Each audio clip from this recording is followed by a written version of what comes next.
Chào mừng mọi người đã đến với TCT Channel, hôm nay mình sẽ làm video về Luffy trong One Piece nhé. Monkey D. Luffy còn được gọi là Luffy mũ rơm và cũng thường được gọi là mũ rơm, là nhân vật chính của manga và anime One Piece. Anh là người sáng lập và thuyền trưởng của băng mũ rơm này càng khét tiếng và mạnh mẽ, đồng thời là một trong những chiến binh hàng đầu của nó và có ước mơ trở thành vua hải tặc. Điều này sẽ giúp tạo điều kiện thuận lợi cho một giấc mơ không tên của anh mà chỉ kể cho những người thân nhất và thủy thủ đoàn của mình. Anh tin rằng trở thành vua hải tặc có nghĩa là có nhiều tự do nhất thế giới. Sinh ra tại làng Phú Sa, Luffy là con trai của Monkey D. Dragon, thủ lĩnh của quân đội cách mạng, và là cháu trai của anh hùng hải quân Monkey D. Garp, và gia đình họ mang chữ viết tắt và di chúc của D.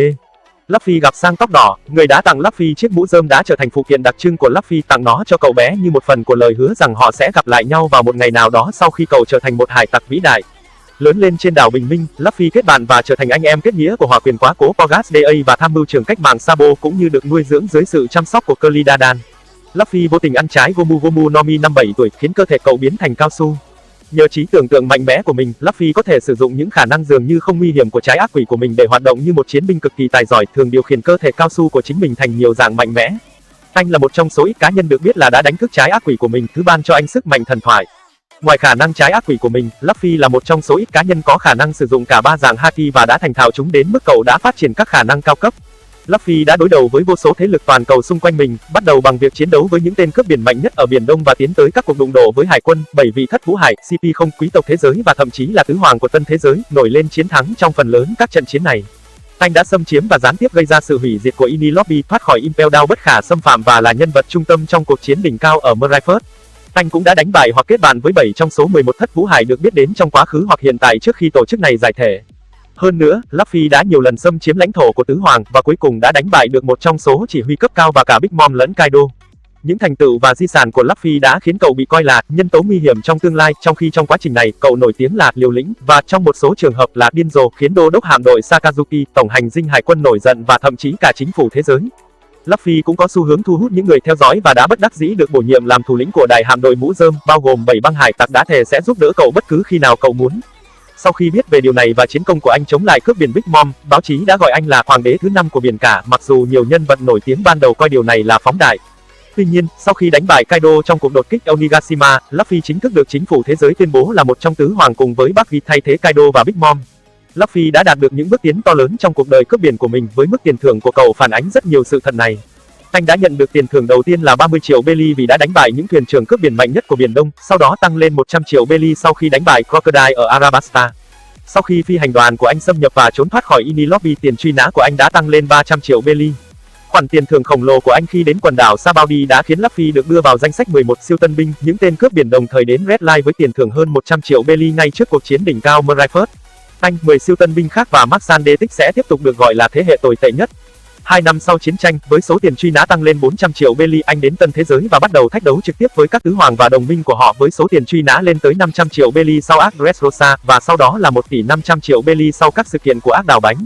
Sau khi lãnh đạo cuộc đột kích vào đảo quỷ và đánh bại Kaido, cũng như sau khi toàn cầu tiết lộ rằng anh là em trai kết nghĩa của Sabo, tiền truy nã của anh đã tăng lên 3 tỷ belly. 2. Vẻ bề ngoài. Luffy có mái tóc đen bầm sờm, đôi mắt đen tròn và thân hình vạm vỡ. Anh nổi tiếng với chiếc mũ lông đặc trưng của mình, từ đó anh có biệt danh là Luffy mũ rơm, được cướp biển huyền thoại sang tóc đỏ cho khi còn trẻ, đã nhận nó từ Gonde Roger. Anh mặc quần đùi màu xanh có còng, đi sang đan và mặc áo vest không tay màu đỏ. Luffy có một vết rạch với 2 mũi khâu bên dưới mắt trái, vết rạch mà cậu kiếm được bằng cách đâm một con dao vào dưới mắt để cho sang thấy rằng cậu rất cứng rắn và không sợ hãi. Anh bị Akainu làm trọng thương trong cuộc chiến đỉnh cao ở Marineford, để lại một vết sẹo lớn hình chữ X trên ngực. Trước time skip, tương tự như hầu hết các đồng đội nam của mình, Luffy có trang phục giống nhau trong hầu hết các bộ truyện. Luffy thường sẽ mặc một bộ trang phục khác để phù hợp với khí hậu của một hòn đảo, chẳng hạn như áo parka có mũ trùm đầu ở đảo Drum hoặc áo choàng sa mạc ở Arabasta, nhưng sẽ chuyển trở lại với áo vest đỏ và quần đùi xanh đặc trưng của mình sau cuộc phiêu lưu trên hòn đảo đó đã kết thúc. Mặc dù vậy, anh sẽ mặc trang phục thông thường của mình với các màu khác nhau và thỉnh thoảng được biết là mang những vật dụng linh tinh khác trên người như trong Thriller Bark và quần đảo Sabaody.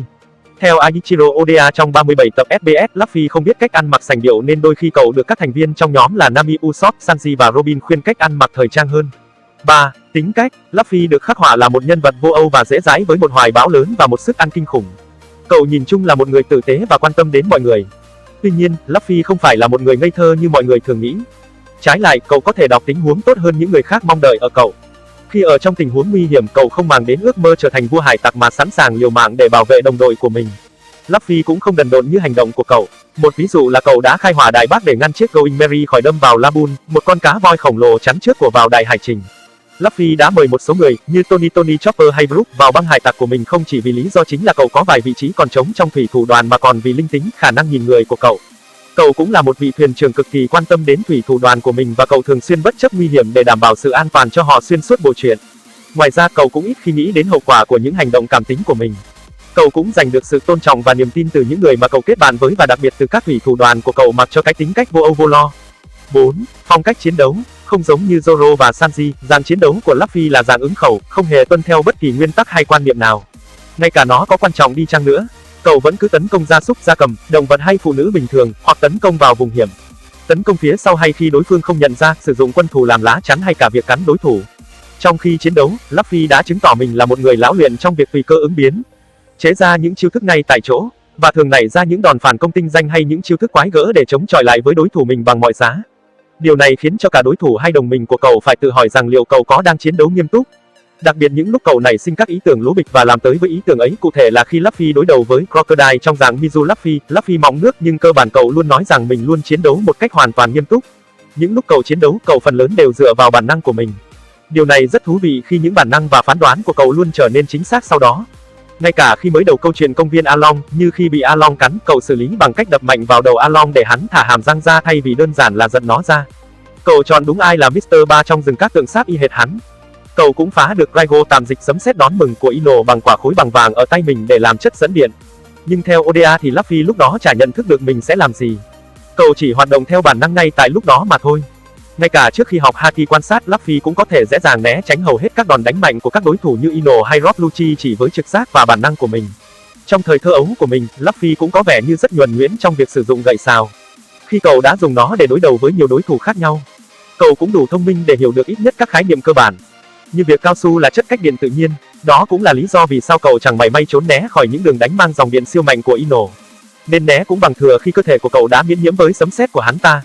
Cậu cũng đã tự phát triển những chiêu thức mới như Gear Second sang số 2, hoặc Gear Third sang số 3, vận dụng những suy diễn logic bằng việc hiểu biết các tính năng của cao su.